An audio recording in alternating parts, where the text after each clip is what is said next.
This is a production of World Video Bible School. To God be the glory.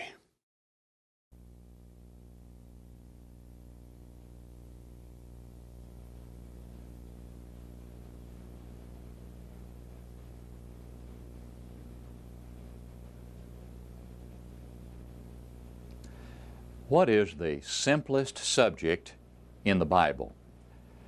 What comes to your mind when I ask you that question? I tell you what comes to my mind: salvation. Yes, I believe that salvation is the simplest subject in God's Word. Why do I say that? I say that because of a passage in 1 Timothy 2, verses 3 and 4. And if you have your Bible, read along with me here. In 1 Timothy 2, 3 and 4, the Apostle Paul writes, "For this is good and acceptable in the sight of God our Savior, who desires all men to be saved and to come to the knowledge of the truth." Now, what do those verses have to do with the simplicity of the subject of salvation? I think this is the case. Salvation has to be simple because it is the dream of God, if you will, the desire of God, as Paul expresses it here, that all men be saved and come to the knowledge of the truth. Would it not follow then, logically, that if God desires that all men be saved and come to a knowledge of the truth, that the truth would be simple enough to understand? And I believe it is.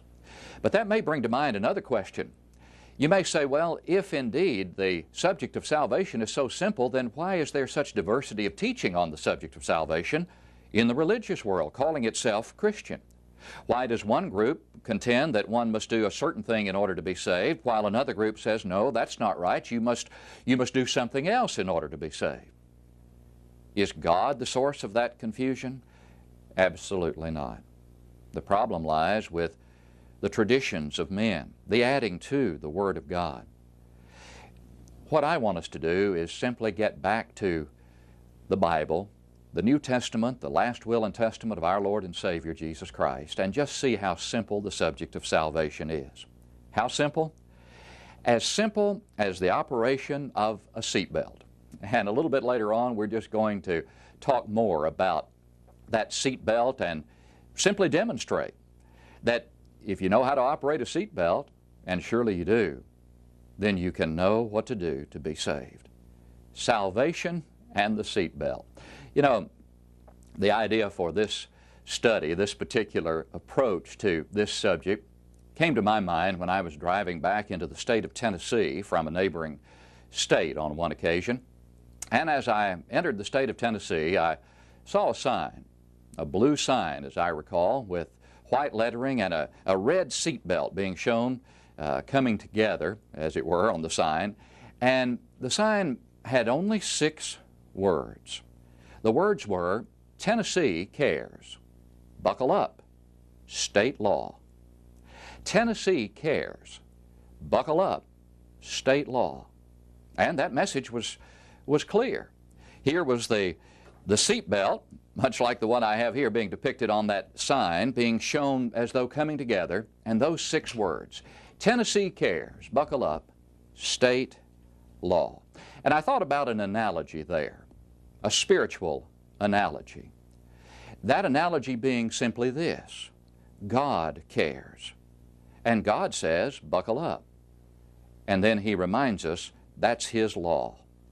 And that's what we're going to talk about as we talk about the operation of the seatbelt and how simple it is, but also how simple God's plan of salvation is. Because God desires that all men be saved and come to the knowledge of the truth. You know, that sign on that highway going into the state of Tennessee seeks to convey that Tennessee cares for your physical life.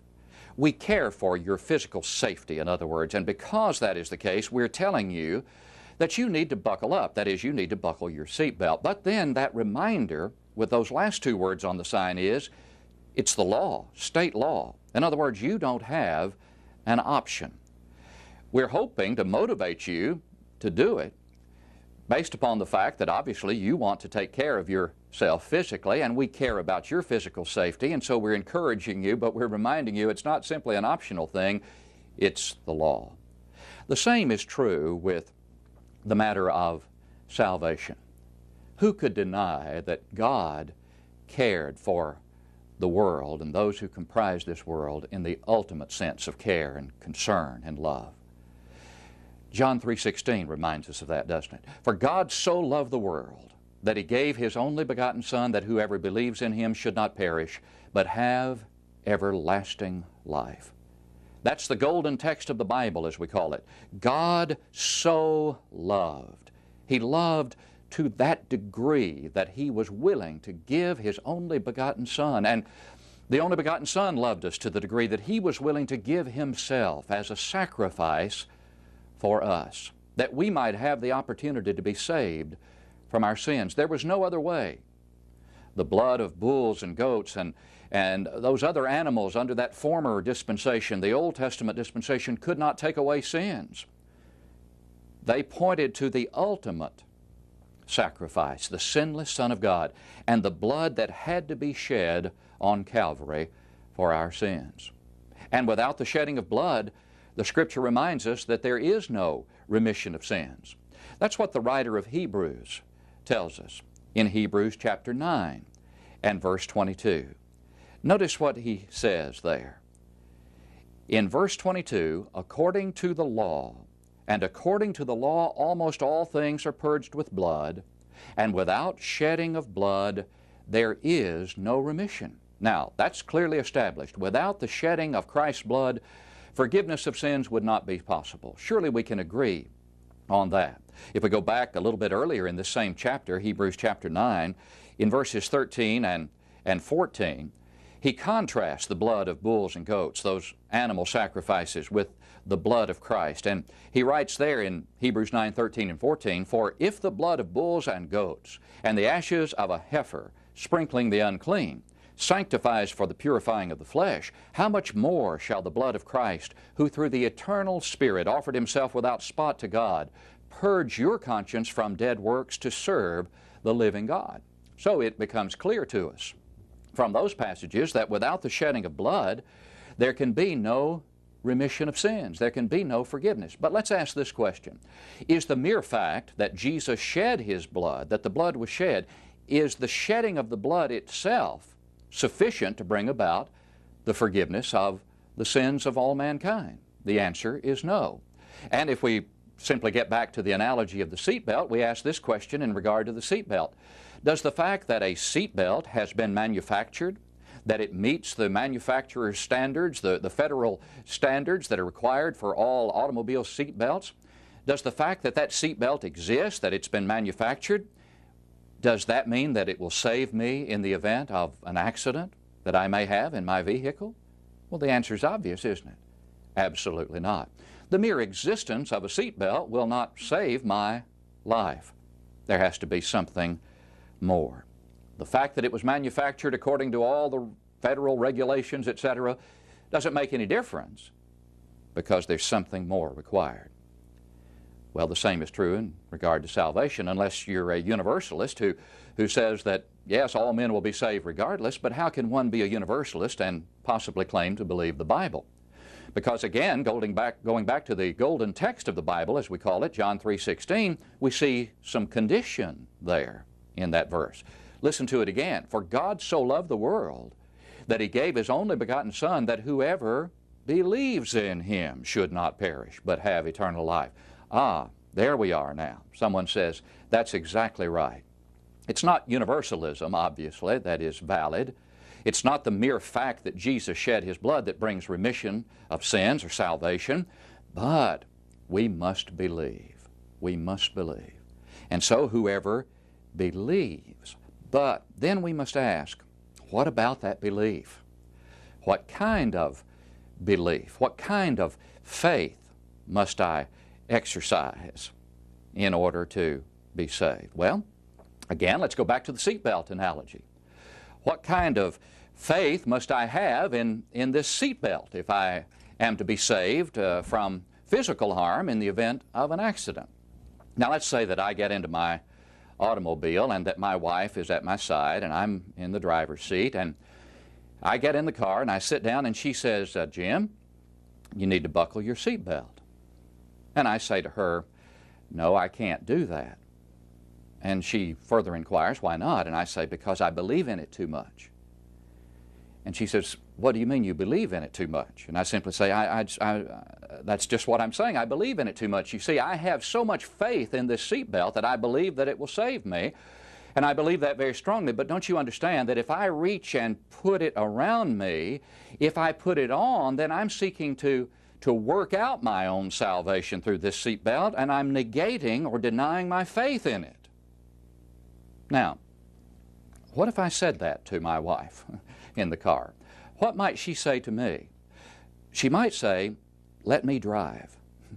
She might say that because she would realize that that's not a logical response. Why not? Because she would understand, just as you understand and I understand, that in regard to the operation of the seatbelt, the only possible way that I can show my faith in the seatbelt is by doing what? By putting it on. And that in fact, if I refuse to put it on, then I have truly denied my faith in the seatbelt. Now, that's a simple analogy to the matter of salvation and the faith that saves. The faith that saves is truly the faith that obeys. That is, the faith that causes me to do something in response to the commands of God as given to me through His Son, Jesus Christ, in the New Testament. I must work together with God in order to bring about my salvation. That reminds me of something I used to have on one of the vehicles I owned in the past, and that was a little sticker that was on the driver's window, and I think on the passenger side too, from the manufacturer that said, together we can save lives. And again, it pictured a seatbelt there. Notice that. Together we can save lives. What was the manufacturer of that automobile trying to tell me? The manufacturer was telling me that if you'll work with me, we can save your life. Now, how are you going to work with me? You're going to work with me by putting on your seatbelt. I have manufactured it. I have put it at your disposal. It is there. It is yours for the using. But the point is, you must work with me. You must put it on in order for it to save you in the event of an accident. Now then, by faith, we work together with our manufacturer, our Creator, the God of heaven. By faith, we work together with God who, yes, saves us by His grace. It's by His grace that He has given us the plan of salvation, but it's by my faith that I appropriate the grace of God. There are conditions. It is not grace alone. It is not the manufacturer of the seatbelt alone. It's not the fact that it's in my vehicle alone that's going to save me in an accident. No, I must do something, and I understand that. You understand that completely. Then we must be able to understand that in the realm of saving faith, the saving faith is the faith that causes me to respond to the grace of God by an obedient faith that complies with the commands of God. I must respond. It's interesting that in Galatians chapter 3, verses 26 and 27, the Apostle Paul makes it abundantly clear that this is the only kind of faith that has any validity at all in bringing about our salvation. Writing to those who had already obeyed the gospel and who had become Christians, notice what he says to them. In verse 26 of Galatians 3, "For you are all sons of God through faith in Christ Jesus." Now notice how it all came about. "For as many of you as were baptized into Christ have put on Christ." Now notice something. "For as many of you as have been baptized into Christ have put on Christ." And where are you once you've put on Christ? You're in Christ. You're in a saved relationship. Now let me ask you in regard to the seatbelt. Where am I once I have put on this seatbelt? I'm in my seatbelt, am I not? Of course I am. I'm in the seatbelt. What does Paul say? For as many of you as have been baptized into Christ have put on Christ. And when you have put Him on through baptism, where are you? You are in Christ. Can anyone be saved outside of Christ? No. Therefore, baptism obviously becomes the culminating act of faith. Yes, obedient faith that places us into Christ. Oh, yes, we must believe that He is the Christ, certainly. That's where it all begins. But we must also repent of our sins. Jesus says, unless we repent, we will all perish. Luke 13 and verse 3, and again at verse 5. Jesus says we must confess Him to be the Christ, the Son of the living God, in Matthew 10, 32 and 33. Paul wrote of the confession in Romans chapter 10. We must confess with our lips that we believe that Jesus Christ is the Son of God. That's the sweet confession that we make toward salvation. But when does salvation from sin occur? When we put on Christ. And that is in that burial in baptism where the blood of Jesus Christ is applied to cleanse us from our sins. And then and only then are we in Christ. Then and only then are we buckled to the blood of Christ. In other words, we come into contact with that blood. We become tied to that blood. Where was the blood of Christ shed? It was shed in His death, wasn't it? Remember when the soldiers came to break the legs of those who were hanging on the cross to hasten their death, and when they came to Jesus and saw that He was already dead, they did not break His legs, but a soldier took the spear, as you recall, and pierced His side. And the Scripture says there in John 19:34, forthwith came there out blood and water. Forthwith came there out blood and water. Then when we turn to Romans chapter 6, we see the Apostle Paul, by inspiration, reminding those Christians of just what they had done in obeying their Lord and in coming into contact with that saving blood. The blood that was shed in His death, John 19:34, is contacted by us to remit our sins in the likeness of His death, which is what? Baptism. Listen to Romans 6, beginning with verse 1. What shall we say then? Shall we continue in sin that grace may abound? Certainly not. How shall we who died to sin live any longer in it? Or do you not know that as many of us, listen to this, as were baptized into Christ Jesus, were baptized into His death? Therefore we were buried with Him through baptism into death, that just as Christ was raised from the dead by the glory of the Father, even so we also should walk in newness of life. When do we begin to walk in newness of life? When we have been buried with Christ. And why is that burial so important? Because only in that burial is the blood of Christ applied to cleanse us from our sins, because it was in the death of Christ that that blood was shed, and only in the likeness of that death, burial, and resurrection do we come into contact with that saving blood. That's why the Scriptures speak of washing us in His blood. Where is the washing? It's in the water of baptism. Are we cleansed by the water? No, but only in the water is the blood, the cleansing blood, applied. And that's what these passages we have seen, and others that could be cited, clearly demonstrate. And so, just as I must be in my seatbelt in order for it to be effective in the event of an accident, I must be in Christ. And the only way to be in Christ is by a faith that will lead me to repent, confess Him as the Christ, and then be buried with Him in baptism for the forgiveness of my sins. Then and only then am I in Christ.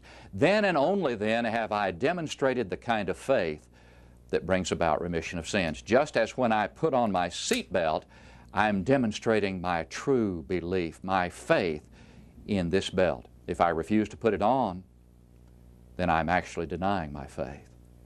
Now, another question. And that is, how do I stay buckled? How do I stay buckled? How do I stay tied to the blood of Christ? Buckled to the blood, if you will. Let's look at a passage in 1 John, in chapter 1 and verse 7 beginning. And notice what John writes by inspiration here. Writing to Christians, he says, "But if we walk in the light as He is in the light, we have fellowship with one another. And the blood of Jesus Christ His Son cleanses us from all sin. If we confess our sins, He is faithful and just to forgive us our sins and to cleanse us from all unrighteousness. If we say, verse 10, that we have not sinned, we make Him a liar and His word is not in us. What's He saying? If we walk in the light, remember Romans 6 said we're raised to walk in newness of life, which is equivalent to walking in the light of God's Word. If we keep walking in the light, then we have fellowship, and the blood of Christ keeps on cleansing us. And then we are to what? Confess our sins regularly to the throne of heaven as members of the Lord's body, as Christians. We recognize we fall short, and so we regularly confess our sins as we continue our walk in the light.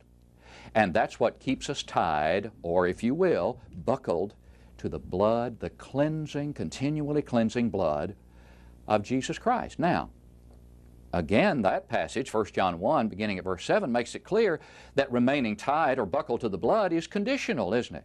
It's conditional. I have to keep walking in the light, that is, following God's Word, being faithful to Him, once added to the church, to which I'm added upon my obedience to the gospel of Christ, and I must continue to walk in the light, and of course, regularly go to God in prayer and confess my sins and shortcomings to the throne of heaven through Jesus Christ.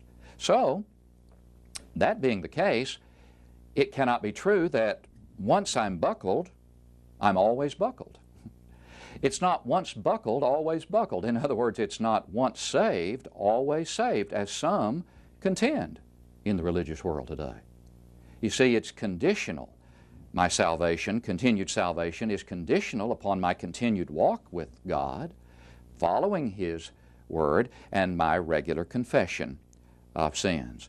Once buckled, always buckled is not the case. Now, again, let's go back to my automobile. Let's say that I'm getting in my car again, and I've been in it before, of course, and driven it several times. And again, my wife is at my side, and this time, again, she says, when I get in the driver's seat, she says, "Jim, buckle up."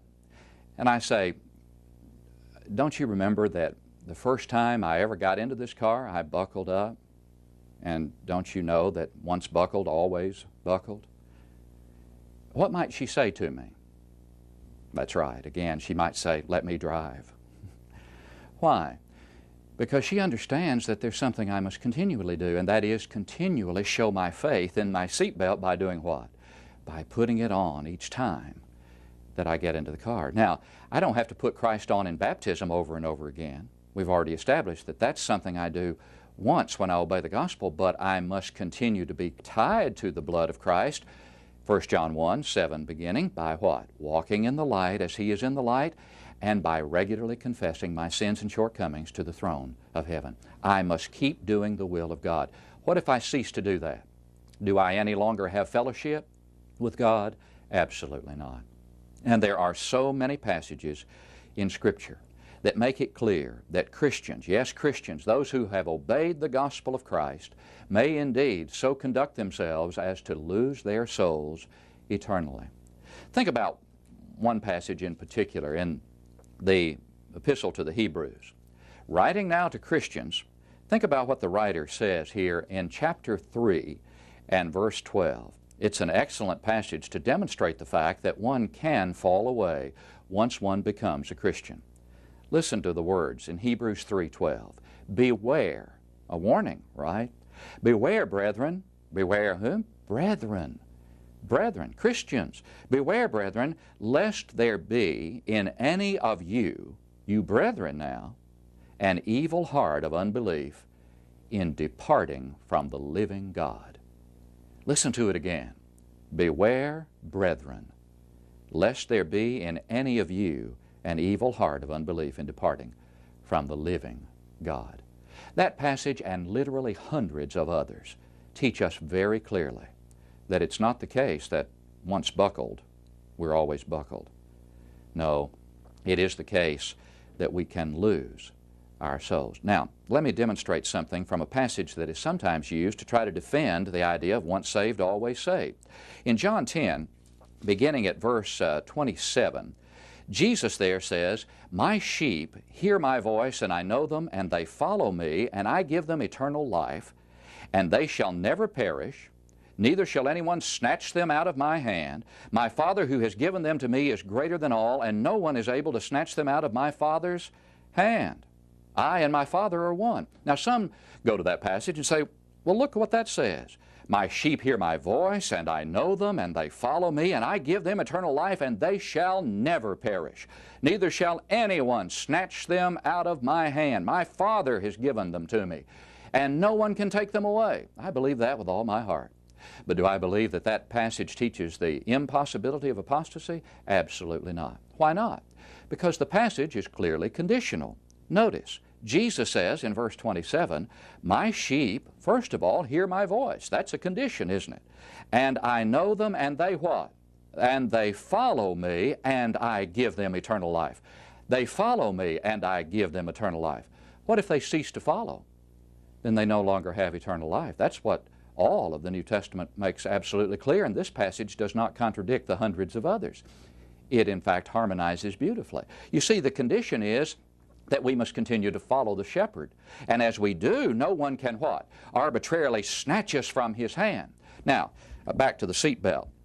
Could you arbitrarily snatch the seatbelt here from around me? Could you pull this and snatch it away? No, you can't do that. But what? I can take it off.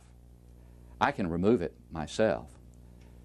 And that's the point of this passage. We can remove ourselves from God and Christ in terms of being approved by them by what? By our disobedience, by our unfaithfulness. No one can arbitrarily snatch us from the Father's hand as long as we are what? Following the Father through the Son, Jesus Christ. Now then, a final question. When should I buckle up? When should I buckle up? Well, let's go back to the seatbelt. When should I buckle my seatbelt? Is it while I am driving down a busy interstate highway and I suddenly realize an 18-wheeler has veered and is coming right at me head on? Is that the time to say, I need to get my seatbelt, I need to buckle up? It's too late, isn't it?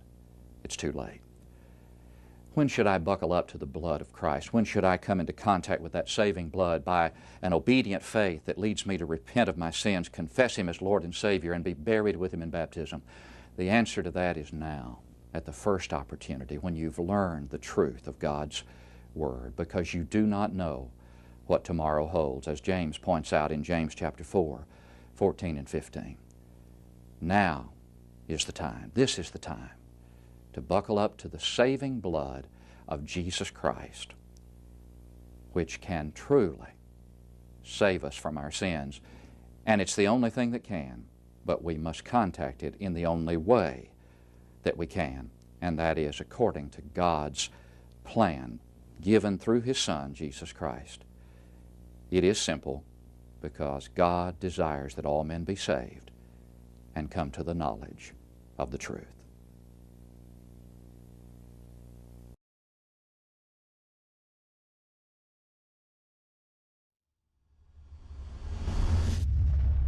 This is a production of World Video Bible School. To God be the glory.